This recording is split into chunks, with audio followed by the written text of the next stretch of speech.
மூவேந்தர்களின் ஆட்சி என்பது வெறும் அதிகாரம் மட்டுமல்ல. அது அறிவியலும் பண்பாடும் கலகலந்த ஒரு நிர்வாக அதிசயம்.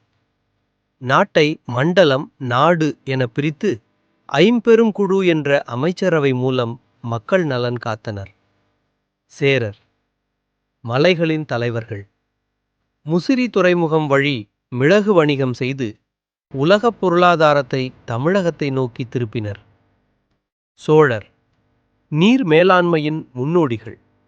கரிகாலன் கட்டிய கல்லணை இன்றும் வியக்க வைக்கும் தொழில்நுட்பம். குடவோலை முறை மூலம் ஜனநாயகத்தை தொடங்கினர். பாண்டியர் முத்தமிழை சங்கம் வைத்து வளர்த்தவர்கள். கொற்கை முத்துகளால் உலக புகழ்பெற்றதோடு நீதி தவறா ஆட்சிக்குச் சான்றாக விளங்கினர். வணிகம் ரோம் முதல் சீனா வரை தமிழர்களின் கப்பல்கள் பாய்ந்து விரிந்தன. மிளகும் முத்தும் தமிழகத்தை செல்வச் செழிப்பில் வைத்திருந்தன. நீர் மேலாண்மை, ஜனநாயகம், தமிழ் வளர்ச்சி என மூவேந்தர்கள் இட்ட அடித்தளமே இன்றைய தமிழ்நாட்டின் கம்பீரமான அடையாளம்.